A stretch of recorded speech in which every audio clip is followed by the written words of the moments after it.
Derek McInnes officially unveiled as Hearts manager today. Scarf over his head and all that, Keith. Absolutely buzzing to be at Tynecastle, it seemed. And I think we can be in agreement that you think it's the right man for the job?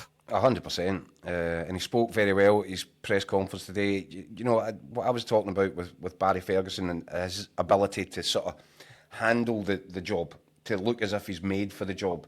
And Barry Ferguson spoke really well in various press conferences in these situations where you just feel this guy is comfortable in his own skin in this position. And Derek McInnes came across like that guy today. You know, very confident, very assured, knew what he was saying in terms of getting the messaging out there to the supporters, that first and foremost, he will be striving to meet their expectation levels. And then he said, once we've done that for a while, we want to exceed them. He talked very well about opposing teams enjoying coming to Tynecastle, enjoying the environment, enjoying the day out, and he wants to change that. He wants teams to be coming there next season going, I can't believe we're there today. And for all, you know, look, talking a good game's one thing, but we've seen it with Derek McInnes over the years. He's got a long track record. And, you know, behind him in the rear view mirrors, achievements, how he's built squads and built teams over the course. And I think he feels genuinely excited about the prospect of working with Jamestown Analytics. And I'm sure he'll be really excited about the thought of getting 10 million quid from Tony Bloom as well to play with. So I said a couple of weeks ago, Daniel, or whenever it was, a week or so, this feels to me like a really exciting moment for Hearts. And I think they've got absolutely, finally, having ignored Jackotown Analytics, they've finally got the right man. They should have got him when they went for Critchley. They've got him now, and I just see good times ahead for Hearts.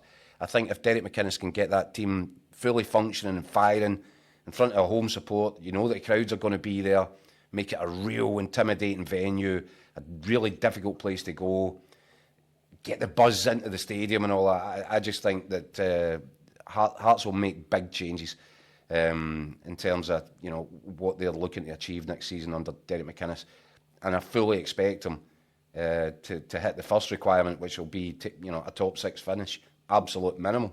Mm-hmm. Well, I mean, Ian in the comment section, Burnsy says, third next season for McInnes and Hearts. The gap to the teams that finish above us is minimal. With investment coming in, no Euro games to worry about. It's easily achievable. Mark, who I think might be the that one... That will be his aim. 100% that's his aim. Third place next season. Mark, who thinks at the wind up a little bit, says, I think Hearts will finish runners up to Celtic next season, with Hibs close behind in third.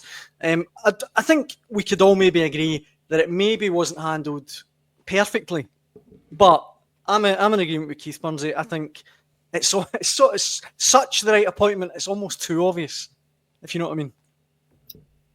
In terms of the appointment, I think Kilmarnock have got a right to feel upset. But when you're losing one of your prize assets, like you're talking about a very good manager, I mean, is there ever a good time to lose them? You know what I mean? It might have been easier if Hearts had just waited until the end of the season. I think that's right, Bonzi. Just with Kilmarnock, seen out that last game at Tynecastle, and then made their move. Then, I mean, I don't think that would have been such an issue. The fact is, they've done it 2 games before it. When they're both in the bottom 6, what does it matter? You know what I mean? Whether they make the appointment now or, you know what I mean, or 2 weeks earlier. I don't really get that. So from that point of view, that baffled me, and I can understand from the Kilmarnock point of view why there's a bit of upset there. In terms of Hearts, I think it's a no-brainer, isn't it? I mean, Derek McInnes is tried and trusted. He's shown that at Aberdeen. You know what I mean, with a bigger budget. He had Aberdeen second in the league, third in the league when it was Rangers and Celtic. You know what I mean? Most of the time he was, and certainly I think all the time he was in the top 4 at Aberdeen, wasn't he?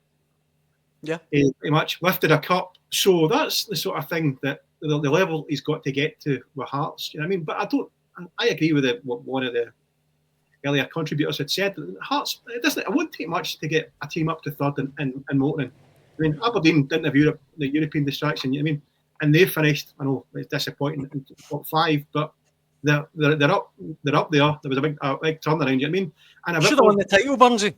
A bit more consistency. You know what I mean? And they should have finished third. You know what I mean? So I think there's every chance that Hearts could, if they bring in the right players and invest in the right areas, they can do well. But in saying that, Hibs will go in in a position of strength.